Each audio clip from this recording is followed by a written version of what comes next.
Zach, I'm so happy to see you. You have no idea. And now you get to be a guest on my podcast, in addition to somebody that I have ultimate love and respect for in real life. Welcome officially to the Twiniversity podcast. Thank you very much. I am sorry it took so long to coordinate to make it happen, but couldn't imagine being at a better spot right now. I would wait 1,000 years for you.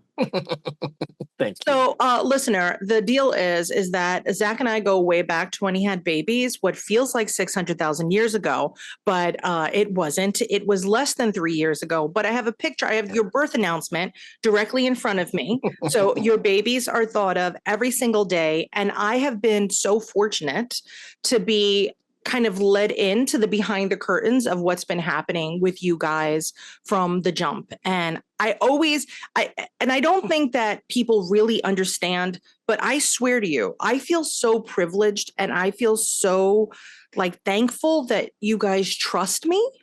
And to get to also see the kids grow is such an honor to me. And I'm not a grandparent or an aunt or whatever, but I still get excited by every update, by every milestone. And you guys have just been through some poop since the jump there. There has been some poop. And I think it was quite the shock when we found out it was twins. And that meant kind of everything in our life was thrown into a blender, and who knew where it was going to end up, and searching for resources. And we found Twiniversity randomly through Google search and, took our class, and in our first instance of major poop, reached out to you in a moment of desperation. And, the class was incredible. And I think once we connected personally afterwards, and just that was the start of it. That was something it. Else. We were hooked. We were hooked on each other. For sure. But you guys have had a tumultuous time for real, even from the beginning. So yeah. So this is what I want to talk about today. So I really want to talk about overcoming challenges, and the challenges for you guys haven't been typical challenges, right? Because we do have a lot of guests on the podcast that maybe have a child with an illness, or they themselves went through something. You went through so many things that were outside of literally outside of your control, that had nothing to do with you, more with Mother Nature, literal lightning striking Mother Nature than anything else. So I really want to dig into that, and I want you basically to tell us how you guys literally survived the storm, because that's where this whole began, was with a storm. Yeah. So all right, paint the picture for us, because it's the week of labor, right? So it's coming. Just fill it in on this. Oh. So I'll take a step just a little further back. We wanted to have kids. We were trying. All of a sudden, success. Huge, earth-shattering surprise that it was twins. And immediately, I think probably one of the first things we said to each other in the OBGYN office was, we're going to need to move. That was within 4 minutes of finding out that it was twins. And so we were living in Park Slope at the time, and had a apartment that we truly loved, and could have worked for maybe a year or two with a singleton. And as soon as we found out it was two, it was that time that countdown timer started real quick. So we went through and we were looking like crazy, and it was really disheartening, and looking in COVID and trying to be really safe about it, and masking, and not wanting to take public transportation so much. So really walking, and my wife being pregnant, it was a lot. And we found our apartment, and it's this is incredible. And we were really specific in what we needed, because we needed, we're very conscious with a double stroller and having two, and knowing that would often be just one of us with both kids, trying to get them in and out. Okay, we need something without a stoop to go up. We need a ramp. We need it straight into the building. We need an elevator if we're not on the first floor. We needed certain things that we could have made anything work, but those were our wish list. So we were really looking for that, and we found an apartment we loved. And after a little bit of back and forth and everything, we got it. We were thrilled. And our apartment is a duplex, so we're ground floor. It was living room, kitchen, and a bathroom, and then downstairs below grade is our bedroom, the kids' bedroom, another bathroom. We were thrilled being on a duplex, especially first and ground floor. Also means that as our kids grow older, as they are now, they're almost 3. They can jump on either floor and they can roll around on their bikes and they can bounce balls, and no neighbor's going to be annoyed with them, Mm-hmm. which is huge in New York. So we're thrilled about that.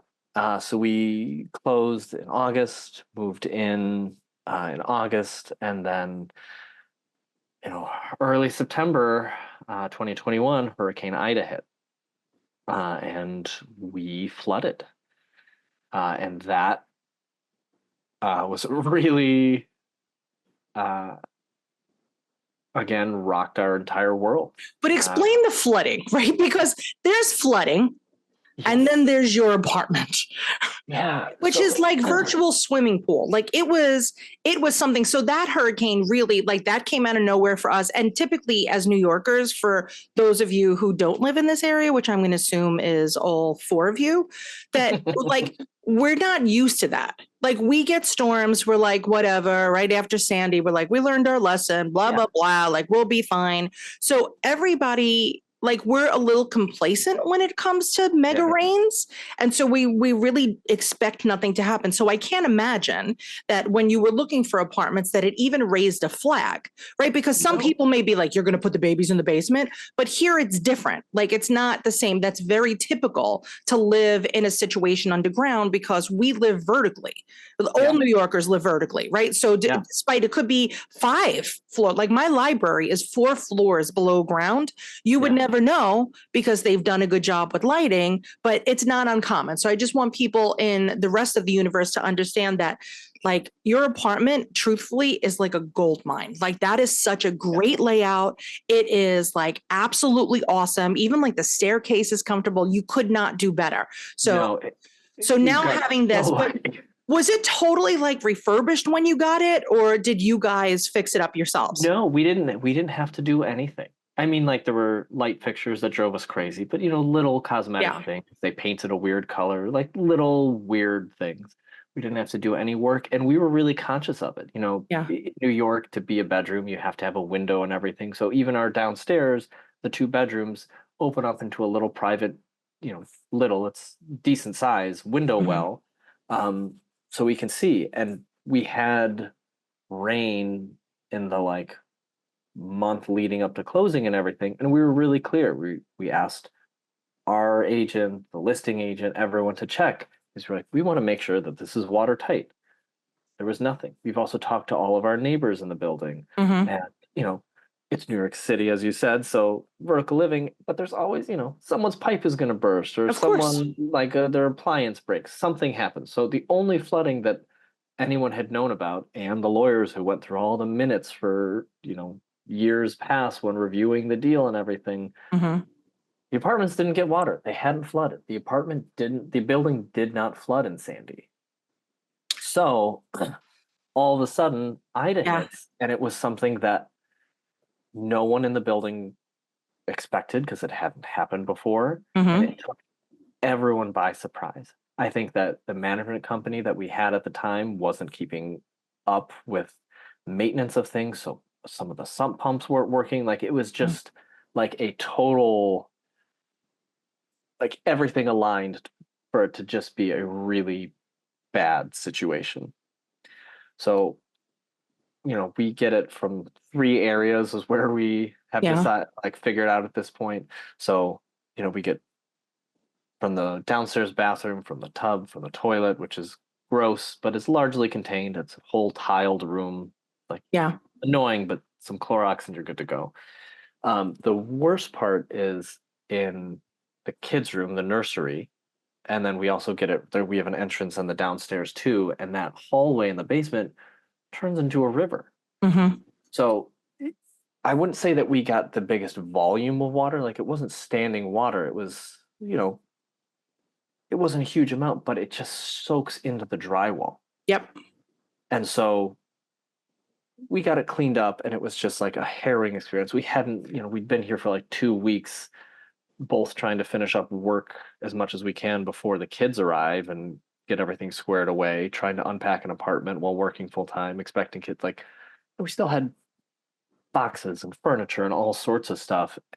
And, we were having dinner and all of a sudden you hear bubbling downstairs. It's just like, holy cow. Yeah. And I think we kind of figured that it was, not an ideal situation, but we could mop it up and we'd figure out what to do then.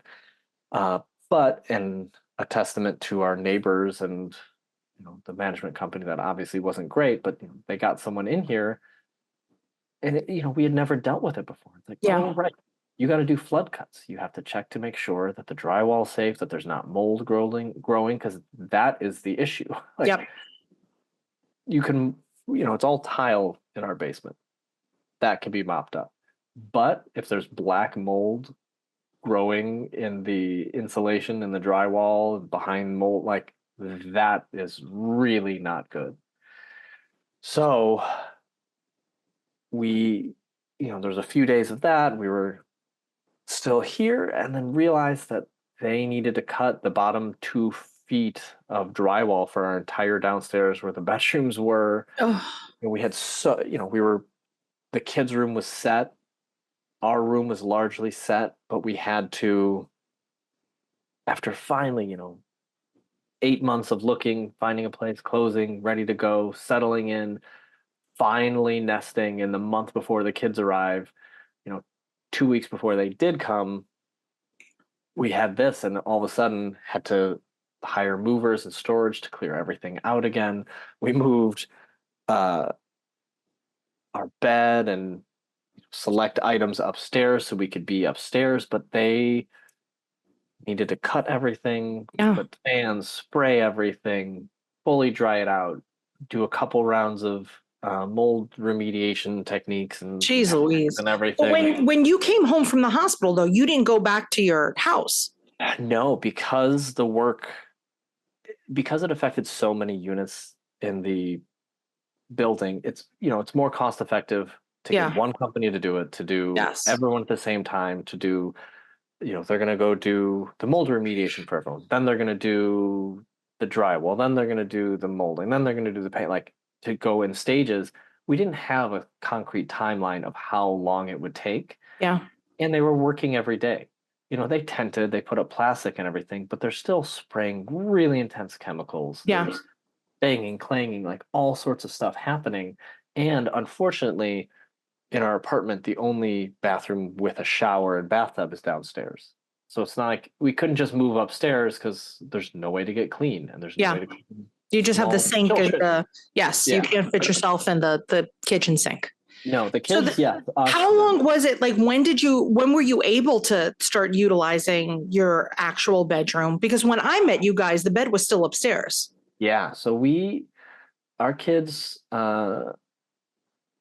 came on September 19th, and I think it was November 20th or 21st or something. Like it was a minute. So right before Thanksgiving. It was a full 2 months, I think.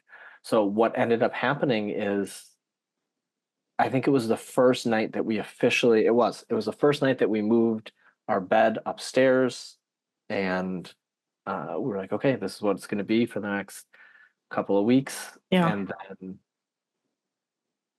we ordered empanadas. My wife was like, I don't think they sat well and my stomach's not feeling great.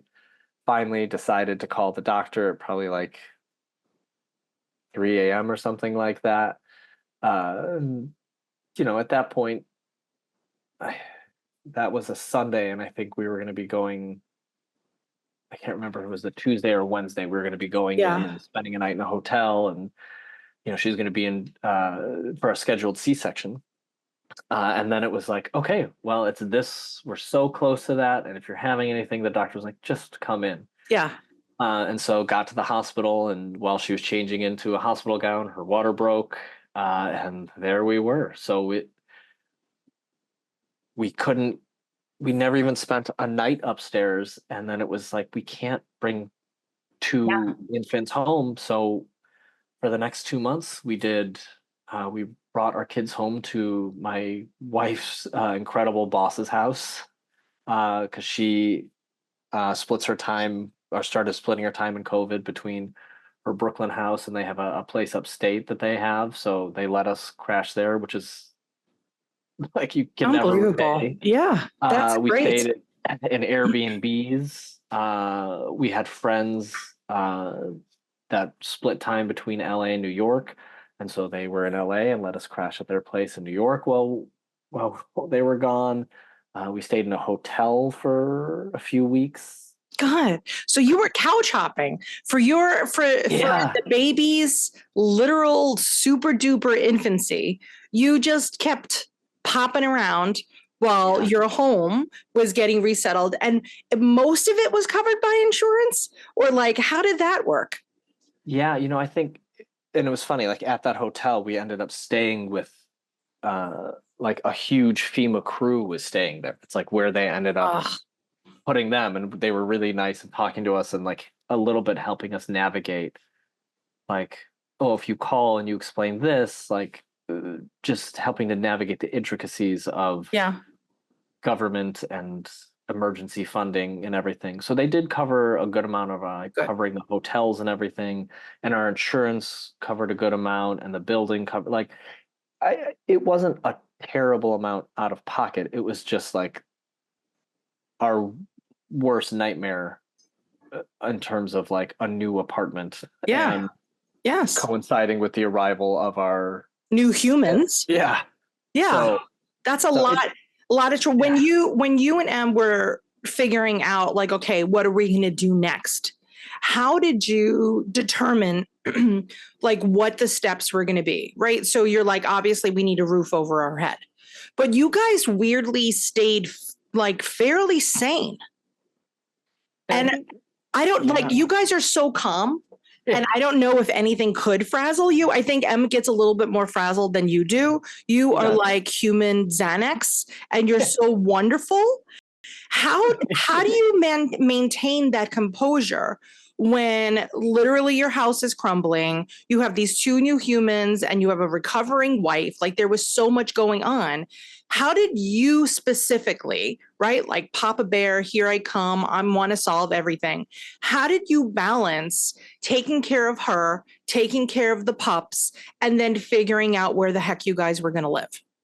I mean, it was just truly day by day. Like we didn't have a time frame for when we would be able to get back into the apartment. We weren't sure how long we would need housing. Like we looked in, we were running into issues looking for Airbnbs because, you're filling it out and Yeah. not application, but you're like, hey, this is what it is. I would like to rent your apartment. They're like, oh, it's two brand new newborn twins. No, thank you. So we were rejected from a ton of those. So you're just like,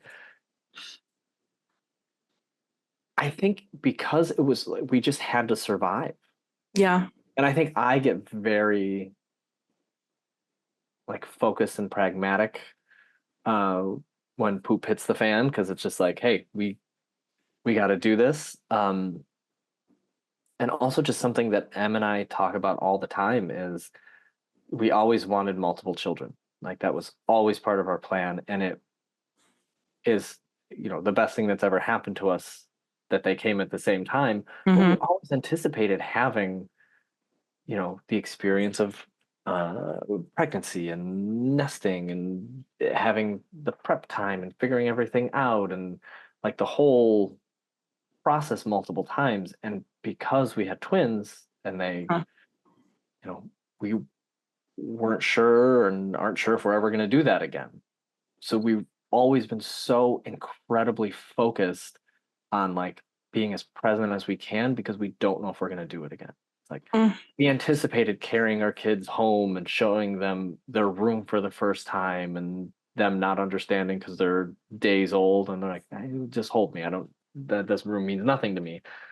But we just really focused on trying to be as present as we could. Yeah. And like that carried us through. And, as you said earlier, like we were so, so lucky. And I think we've had friends, we've had family, like there's so many stories that you hear about families that have difficult time conceiving, delivering, some sort of illness, time in the NICU, so many things that are truly terrifying. And our apartment flooding was awful. I don't wish that on anyone, but we were so keenly aware that that was Mhm. something that we could deal with and that is manageable in the grand Yeah. scheme of things, that we weren't, you know, homeless and also needing to make our way to the NICU every day. We weren't like, we were able to bring our kids to a home and they were with Mm. us and we were able to carry on. So it's like, it doesn't matter if we're in our home or a random Airbnb or a Yeah. hotel, like the four of us were healthy. And that's all that matters. It's really And keeping you kept it in perspective. yeah, and You I really think, did. and that I would say that really helped both of us with that, Yeah. the whole processing it and getting through it, because every moment was like, this is awful, Yeah. but it could be so much worse. It could be, but it's always like when you're in it, you guys handled it so much better. I would have never handled it like that. I would have been like literally screaming, throwing diapers on the floor to absorb whatever was coming up. Like you really handled it gracefully. And that is so good for the kids because even though they were super duper teeny tiny, I feel like it set the stage for you as a dad. I really feel like literally you were born and things were thrown at you that were totally out of the scope of anything you've ever been comfortable with. Yeah. Right? Like this wasn't a hospital thing. Like you're okay. I navigate the hospital. I could figure it out. The doctors have it. We have that. This was literally like Mother Nature's like, I'm going to rain everywhere. We're going to flood pretty much the entire borough of Brooklyn. You don't mind that we make your light a water feature. Right. So but that was just one piece of your weird Mr. Toad's Wild Ride of Papa Bairdness, right? Yeah. So like once you got back into your house, right, and then you're like, okay, we're going to get settled. We're going to come up with a plan. You have your maternity leave. I have paternity leave, and then but you guys literally have been hit multiple times with really, I have to say, unusual challenges. Yes. Yeah. Right. Because we could say, like, I know typically what to expect when people call, right? If they call for like parent coaching or something, like I know exactly what it probably is. You guys, literally every time something happened, I'm like, well, that's a first. Well, that's a first. So you had the flood. So that was your first one. Then the next big hump that came was the nanny. That was even before the next hump, right? Okay. So now you're like, all right, we know what we want to do with the dudes. We're going to have a plan. Everybody's got to go back to work. Everything is great. So you guys decide to hire a nanny, which is very smart and very typical here in New York City, because nannies are often a lot more economical than daycares because daycares don't do a buy one, get one.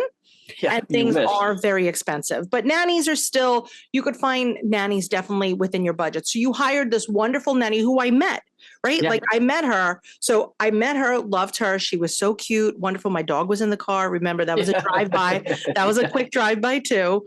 So you had this wonderful nanny. And then how did that start going a little wacky there? So, just as you were saying about the nanny, like I think particularly because of the start of having our kids at home, we're kind of leaning towards nanny just from the beginning, but because it was so turbulent and so crazy, we're like, okay, let's do the nanny, because then if we're both working remote, we can still be here, we can be present. And we were so protective over our little guys because it was like life was crazy for those two Yeah. months. Like, let's not have them in daycare if we can avoid it, so that, if you're having a bad moment at work, you can run upstairs and, snuggle a little guy for a few minutes, and then you're recharged and good to go for a few hours. Like, it just made sense to us. And as you said, like, economically, it was a better option for us at the moment. So we did a lot of searching. And, we really leaned heavily on Park Slope parents and Mhm. that community of people posting things. And what we ended up doing, I believe she was my wife's coworkers. They had a nanny and she was connected and uh, through, so it wasn't actually through any posts or anything. I think it Yeah. ended up It was coming a from friend of a friend. friend. Yes. Yeah. Beautiful. And I do encourage anyone who's thinking about having a nanny, definitely, call the references, do the, look at the resume, uh, talk on the phone first. And for us, one of the biggest things was doing an in-person meet, because the kids react how they're going to react. And Of course. I can't say, sometimes, as our kids are getting older and now they're close to 3 and have opinions, they don't always react well to my wife or I. So it's like, they're not always the best judge, but if they're freak out with someone, that did factor into our process. But we hired someone, and I think there were some personality clashes Mhm. throughout, but she was so good with our kids, and cared for them and attended to them the way that we wanted, that it was easy to be like, oh, like, you have some weird stuff in your past, so you like Yeah. make some comments that aren't like necessarily outwardly offensive, but it's like, oh, that's a little backwards, or we're just gonna gloss over that. Weird. Um, but what got to us, like, really the inciting incident is, they were in our kids' room, and actually, again, a shout out to you and Twiniversity. We followed your advice, and we, did our wills. We connected with all the people that you said to connect with, and they are incredible people, and they are part of our network and help us, especially the insurance stuff, way more often than I ever anticipated talking to Yes. insurance folk. But they were really good. So we did through, and we did everything above board, and we had workers' comp insurance, and we had everything to be protected.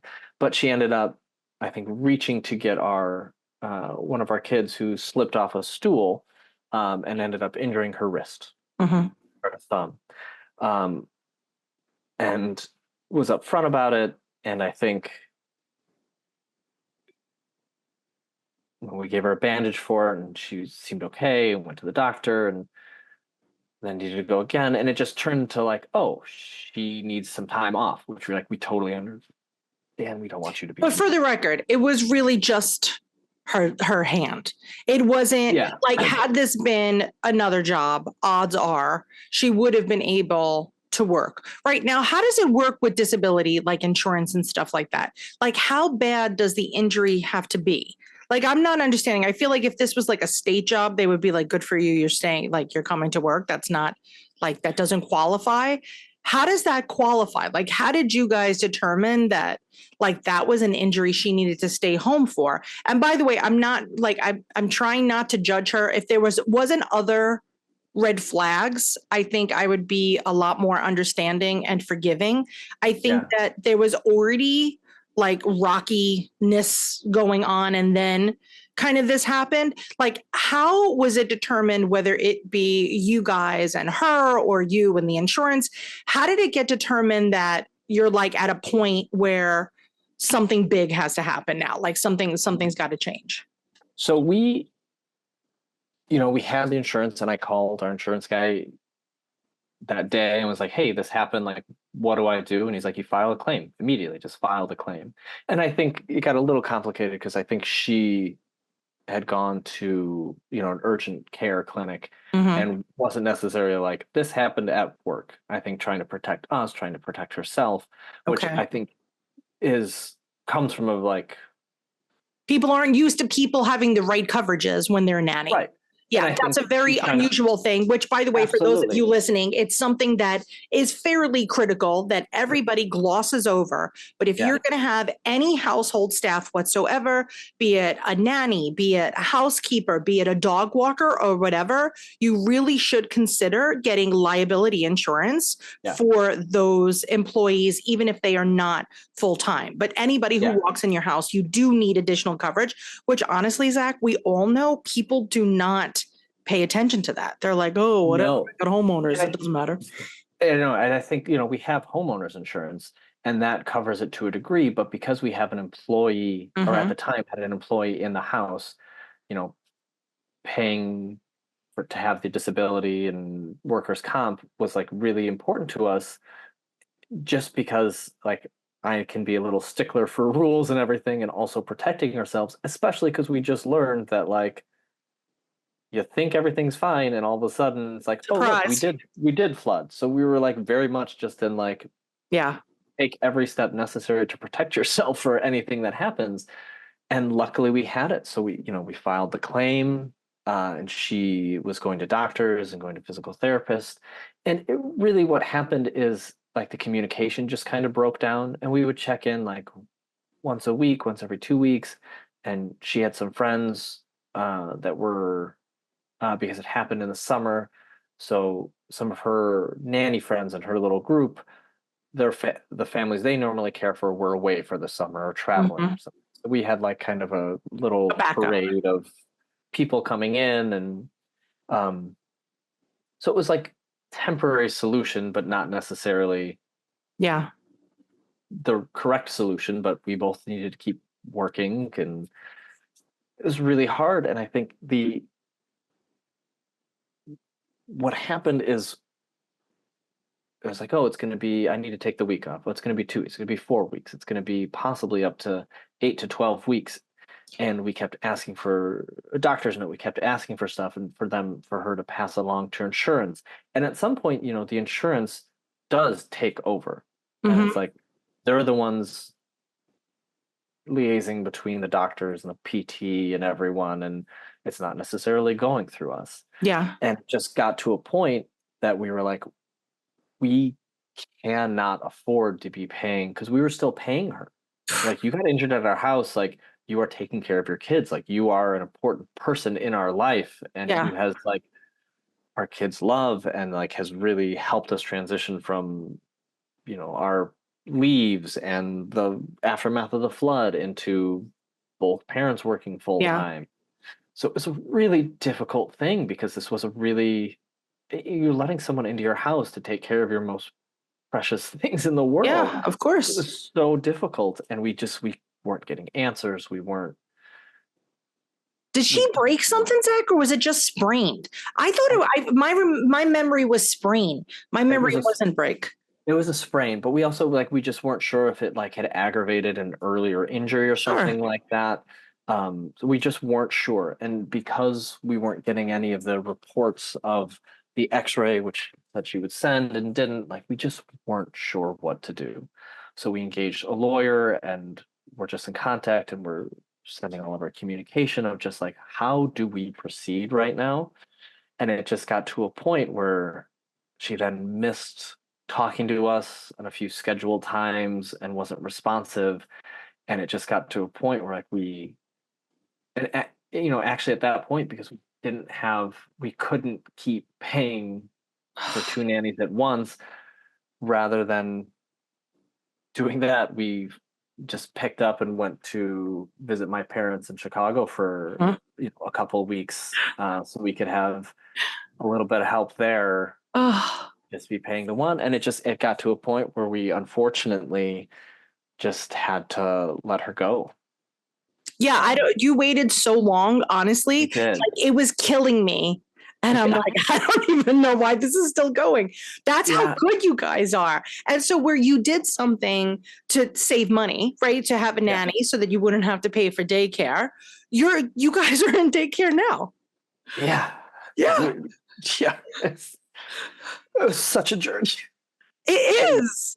Mi amor, it's been interesting because truthfully, I have never heard of this, right? 15 years of working with twin families in New York City. I've heard a lot of things, right? We've had nannies that were thieves. We've had nannies that burned themselves. Like we've had some interesting things, but never over catching a teeny tiny with a little sprain that it became such a snowball. Right. Like if Yeah. she had, like, God forbid, brittle bone disease or something like Right. that, then I could say, oh my God, this poor woman, like, this is horrible. But it was really like, come on. And so, whatever. Namaste, right? You guys, once again, full of grace. You're so patient, human Xanax. That's what you are. And that is not an insult. That's actually wonderful because you handled the whole thing just really graciously. Like there's no other way to put it. It was like, this sucks, but we'll figure this out. And then, so like when you get upset about things, like I know the level of reality, right? Because if like you show even the slightest bit of upsetness, that would be me flipping tables over. Like that's the direct connection, right? I'll be like, oh no, right? And so anytime you take things seriously, not saying that I don't believe this for M, because M, I love you, but it's just different. Right. Yeah. So like that hit different with me. And I was so upset for you guys. And thank goodness, because I was talking to Dan, right? And Dan's like, they're in contact. Everything's good. We're okay. And so for those of you who don't know, like Dan, it's Dan Pankin. We've been doing webinars with him. You can look up his information, but he is like my go-to person. I always say there's certain things that you need in order to be an adult, kids or no kids. We have to make sure that we have the proper coverages because this woman technically could have sued the pants off of you and say, I can never work again from this one sprain. But you guys did have the proper coverages and you were being super duper adults. And you're like, okay, how much more could we have happen? And then you had the writer's strike. Yeah. I don't mean to laugh. Seriously, I don't. But seriously, Zach. Well, and there is also one more thing that leads into the writer's strike, which we found another nanny who we like love with all of our heart and being, and it's like the most gentle, loving soul, and we absolutely love her. So she came in and was like at the end of so much searching, and it was like it was really not looking good. And then we were connected with someone again through a friend of a friend or something like that. And what had happened, she was hired for a job and then went to travel to visit family, and then that family, or to visit her family, and the family that hired her was like, actually, it's nothing against you. We just realized that like I want to be a stay-at-home mom, and we actually aren't going to do a nanny at all, which is all, everyone's got to do their journey and figure it out. But it was just like, you can't help but feel bad for who ended up being our nanny. And so we called, interviewed her, and it felt like a long shot, and we fell in love. And she is incredible. And still, if she asked us to move in, we'd be like, we will find a way. Like whatever you need to be a part of our life on a regular basis, you're welcome. But so she was incredible. And then she, not at our house this time, broke her foot. Yep. So was out of commission and was very communicative. And it was, it was a very different situation because it wasn't in our home and it was a different thing. And we unfortunately had the experience with the previous nanny. So we had, some fill-in people, some babysitters. We had a bunch of things. And then, as you mentioned, I work in film and television, and then the writer's strike and the actor strike happened. And that, like in like the wonderful way karma or, astrology or whatever you want to think it is, like she finally came back after months away and joined us again, and she couldn't work that entire time too, and came back, and then the strike happened, and it was like, I'm so sorry, we have to Yeah. Cut back. We have to cut back. Like there's no way around it. And what we ended up doing is we had her half the week and I watched, was with the kids the other half of the week. So it was like 2.5 days with her, 2.5 days with me, just so that I could be working on my portfolio, applying to jobs, like doing freelance work, trying to keep money coming in. But it was, I had purposely started on a job where all the scripts were in and it felt like we would be great and be able to avoid it. And it just, everything shut down. Yeah. So we didn't know how long it would be. And I was out of work for 7 months. Yeah. And so for those of you who don't understand how strikes work, right? Everything just stops. Like the industry in general is just like, you're not doing this. We're not allowing it. Don't even pick up that phone. Don't send that email. And it's not even like you'll be a traitor. It just like doesn't exist, right? There are some unions that are like, my favorite is when unions protest and they have the big giant rat outside of buildings. This was not a big giant rat situation. Guys, Google it if you don't know what we're talking about, because it's absolutely extraordinary. Now I'm into the big pig. Have you seen the big giant, like rich pig with like his cigar? Oh, yeah. He's my new faves, but the rat's still OG of the. I mean, that's like New York, like 101. Quintessential. Yeah. Why is there a giant rat outside? Yeah. Oh, it's a union strike. But those are different.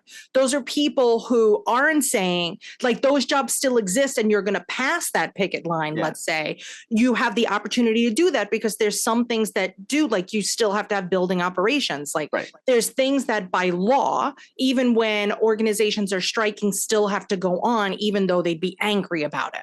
Right. Yeah. So like when the transit union strikes or whatever, like the show still has to go on. So maybe on your day off, you're going to go to the picket line. But when it comes to like a writer strike and things like you guys, it's the day could still go on without you. Yes, of course, we'd be miserable because entertainment is such a huge portion of our day. Hi, you guys are listening to this now. This technically is considered an entertainment podcast, right? It's like when things totally shut down, there is no work. Like everybody stopped, the industry stopped. It wasn't like, oh, this little sector of the universe and this one animator group is upset. It was like, we're all in, we're doing this together. This is the only way. And it did make sense because truthfully, I was a fan of the strike because seriously, you can't have AI and stuff as a writer. Like thinking about that, like I was supporting it. There was a lot of people that did jump on that picket line that literally hadn't worked in years. And I'm like, why are you going for the free sandwiches? Like that was aggravating me a little bit, just side note.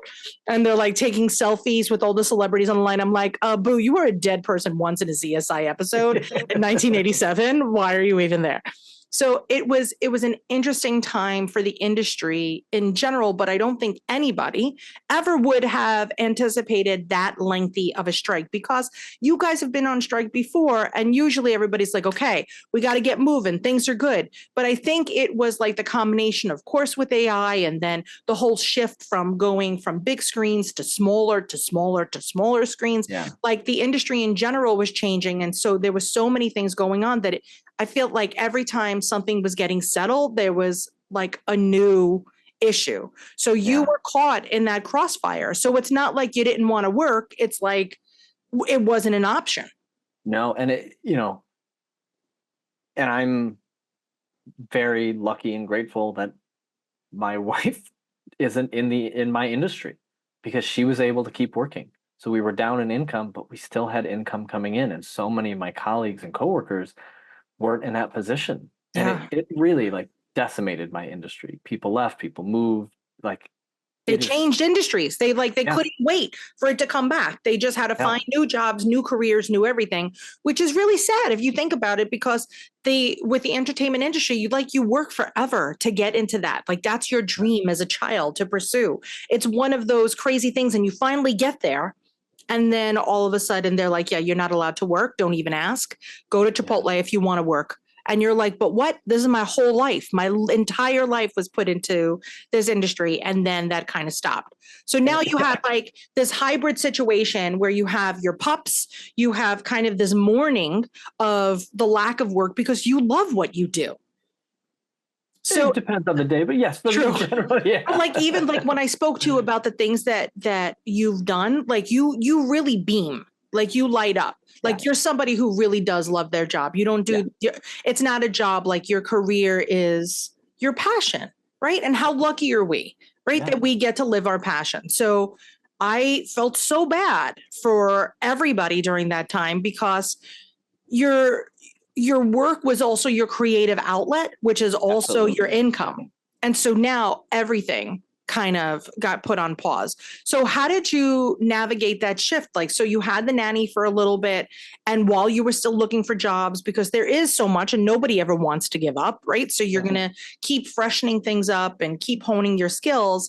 And so then when the strike ended, how did you guys decide like, okay, we can't do this nanny business anymore. This is too So much. I think it really,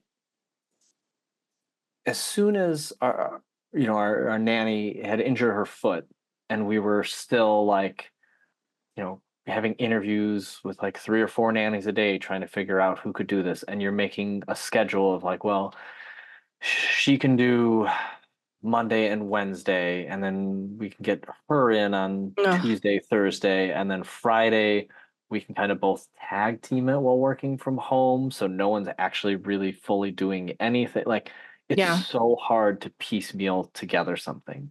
And I think particularly, our last nanny, we love her so much, but it is so hard to rely on a single person. Um, and I think that we don't have grandparents around in this state. Like we don't have family that can readily, um, Jump particularly in. when it's not a Yeah. single kid, because it's twins. It's like that's a huge, like, hey, all of a sudden there was a train delay, someone woke up sick, Mhm. like we need childcare today. Here's 2 toddlers. That's a huge Yeah. ask. So I think at that time we we just kind of realized that we needed something that was a system built for that.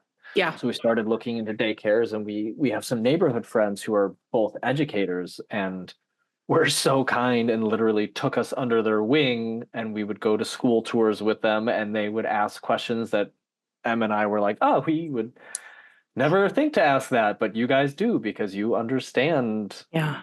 like behind the scenes of a school, and like what's your teacher retention and stuff like that, we kind of knew things to ask but just didn't totally understand from an educator's perspective.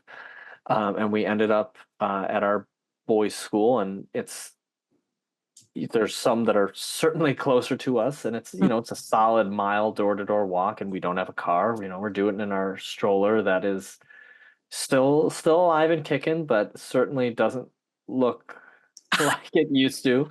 um but Oh, like we love that school so much, and part of the reason we chose it too is like, and everything we're talking about connects. We were working with Dan about financial planning and getting all that sorted and everything.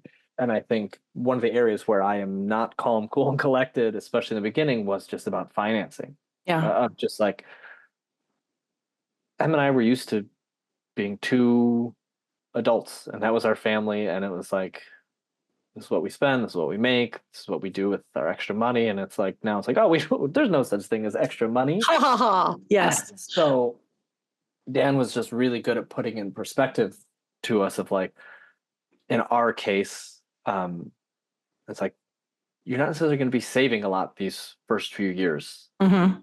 It's expensive, but it will even out. And like just hearing that from someone who we trust, who like knows money and knows what it's like to have kids and pay for things and be working, Yeah. like it was just so helpful. So we put them in this program, and we paid for 2s, but now in New York City, like they're in their 3s program, and then we'll hopefully also get into their 4s program. And our plan is to send them to the public school around the corner. Yeah. Like You got a great school.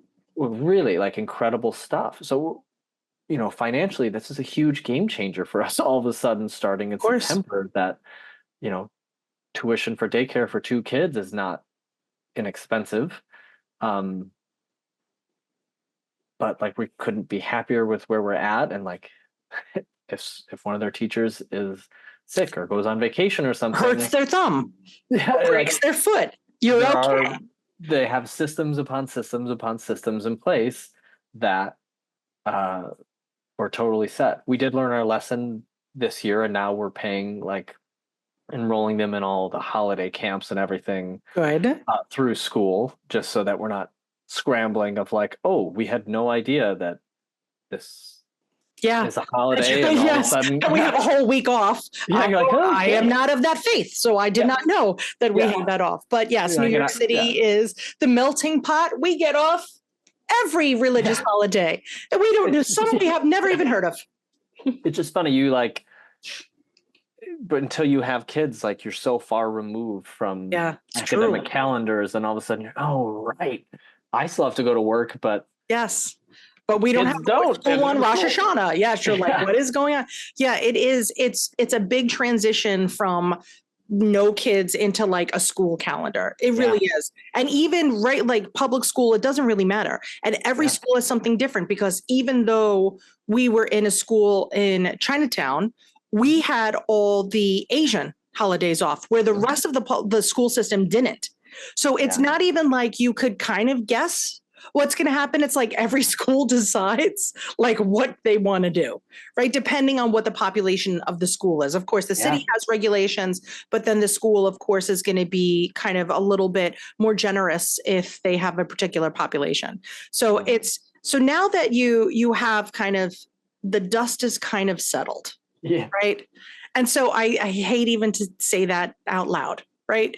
But we got the apartment under wraps. You have your daycare under wraps. The strike is over. They were all, unfortunately, temporary tragedies, so to speak, that occurred. How did you and M navigate every single bump? Did you ever like, and I don't think you did, but like, how did you guys not want to kill each other? And just from the anger and knowing that that's the person that's like your person and you could vent about this and you could like, this is it. Like, I'm so frustrated that you really only had each other to kind of go through this with. How did you go through that whole thing? And also, side note, I hope you realize what an extraordinary father you are.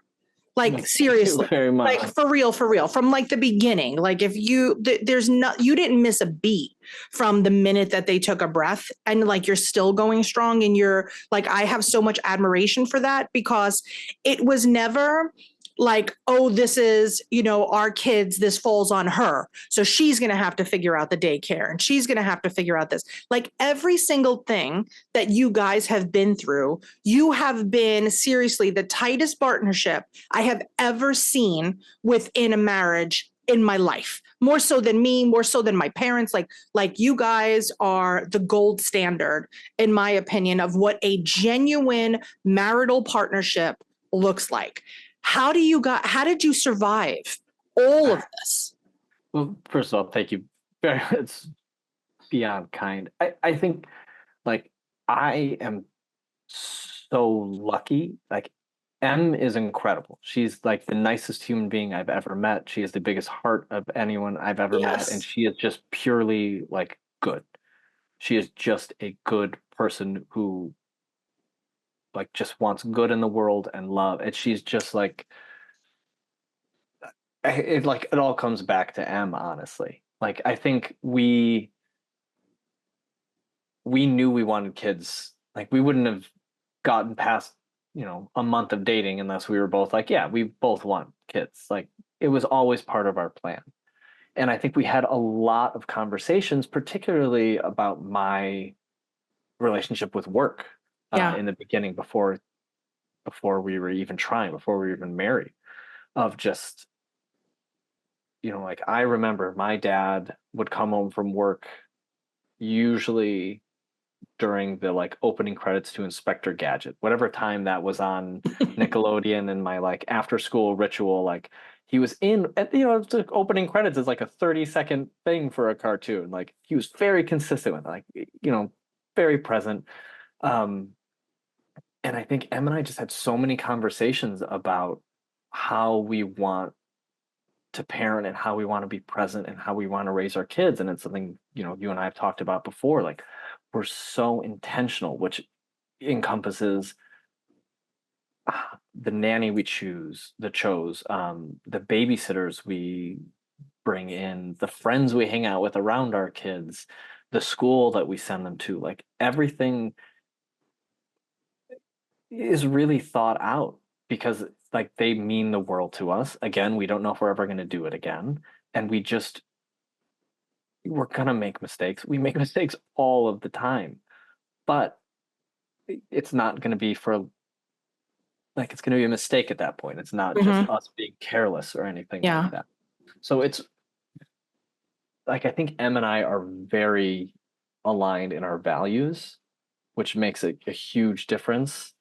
And then it's just like kind of honing as we move through it about, you know, oh, like it scares me when they jump like that. It scares me too, but I think they got to jump a little bit like that so they understand, like, if they fall and like bump their knee, they're not going to do it again. It's like, so there's a little differences here and there, but by and large, we just love our kids and we love each other.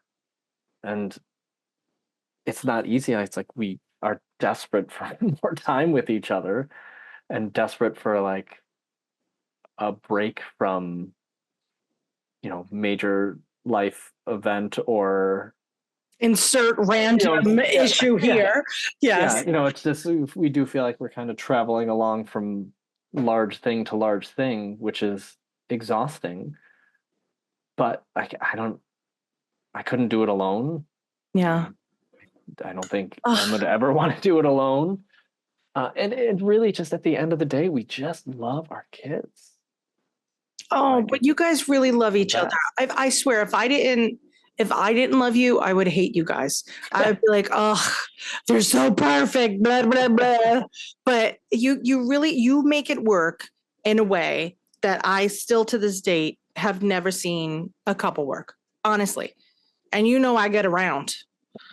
And so seriously, whenever there is something that comes up that you guys are so often triggered in my mind that I think of you for so many reasons, whether it's, ooh, they had this happen. Let's see what's going on. Like, you are the example of like what should not happen to people on so many reasons, but you were the perfect example of what a healthy union looks like. And I'm really so proud of you guys. And I think you just picked right. I think that it's not even parenting. I think it's just that initial, hey, you want to get married? Like, I think that is where it started, that you guys found each other and you're so fortunate. And just like, remember, I know that this is all tough and the kids are little and you're still going through it, but I know it sounds like BS, but it really does get much better and much easier. Yeah. And then at the end, you're just going to have these great kids who have watched such a healthy relationship like this whole time. Like, think about they might come home for Inspector Gadget credits. Yeah. You know, like that's what you're raising. You're raising humans like that, just the way that your parents raised you and her parents raised her. So you guys just really floor me. And I'm so happy that you're part of my circle. And although I hesitate stalking you, I will do better at knocking on doors when I'm going to the cemetery. I give you always welcome. A big promise. Yeah. Yes. It's seriously, you hold a place in my heart that could never be filled by any other family, for real.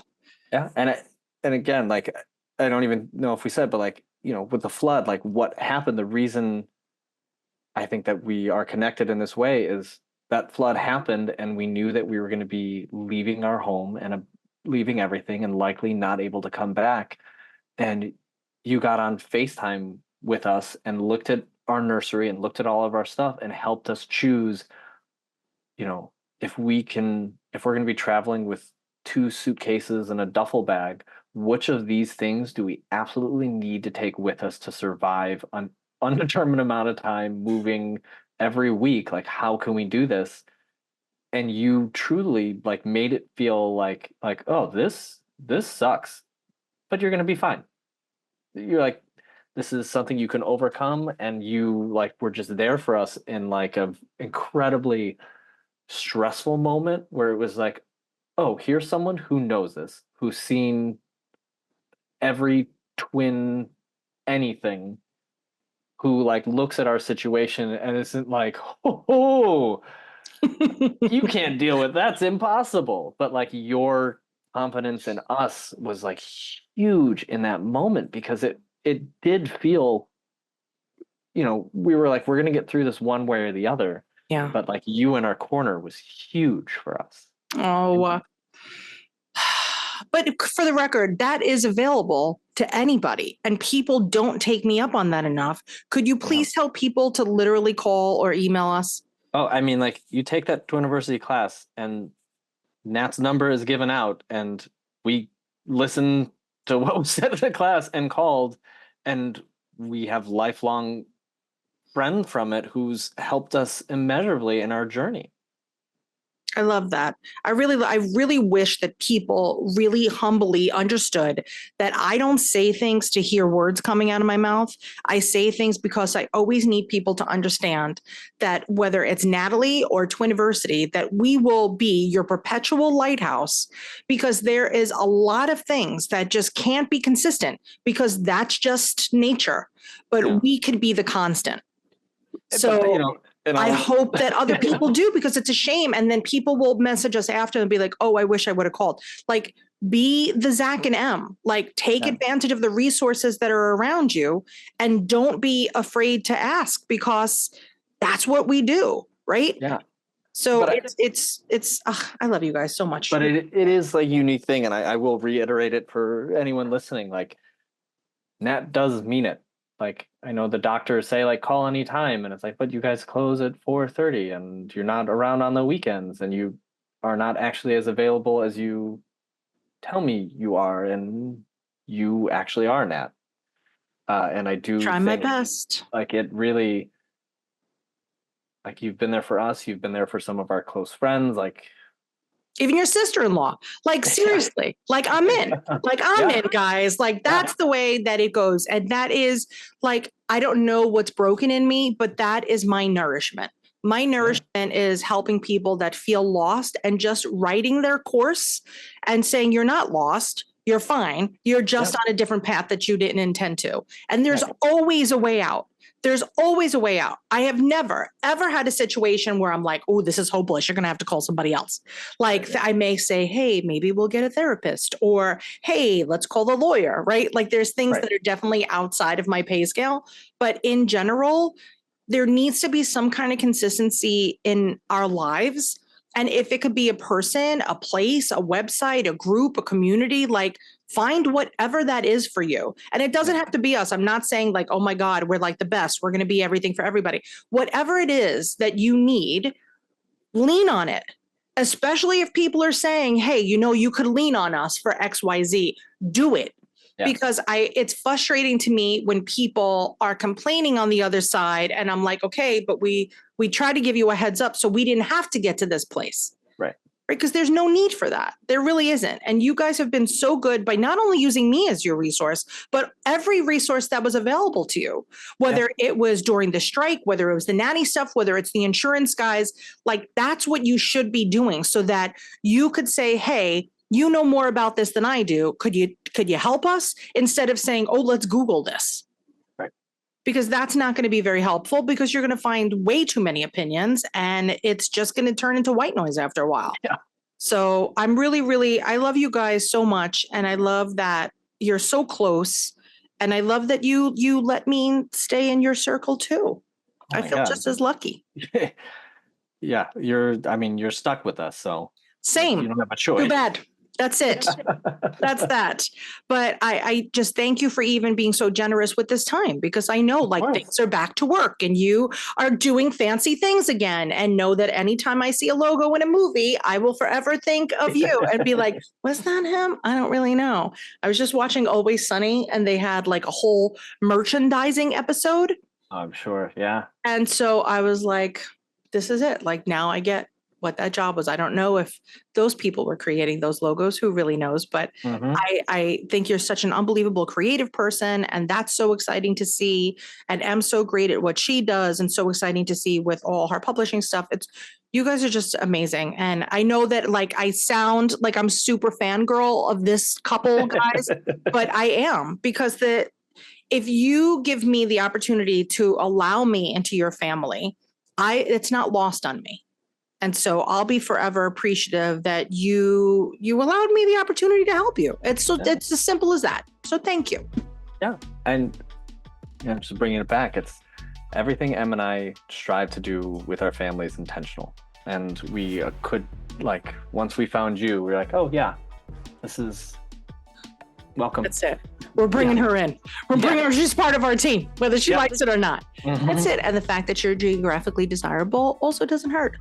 But yes, that's available worldwide, guys. Just because they're in Brooklyn and I'm a 19-minute drive from their apartment doesn't mean anything. We'll help everybody. But Zach, seriously, I love you. Please send my love to Em and the pups too. And thank you so, so much for playing with us today. Of course. I love you too. Oh my God. And guys out there in Never Never Land, just know that we are here for you. You can email us at community@twiniversity.com. You can slide into our DMs on literally every freaking social platform under the sun, even the ones you haven't heard of yet. We are just at Twiniversity on anything because apparently I'm a branding genius and made a word that didn't exist before. But you could ask ALEXA to play the Twiniversity podcast and you will get this. I wonder if we say, hey, play Zach's episode of the Twiniversity podcast it'll come out to. Let's see what we could do about that with our little SEO on this end. Let's make it happen. We're going to do it. All right, listener, thank you so much for playing with us. And until next time, guys, see you later, alligators.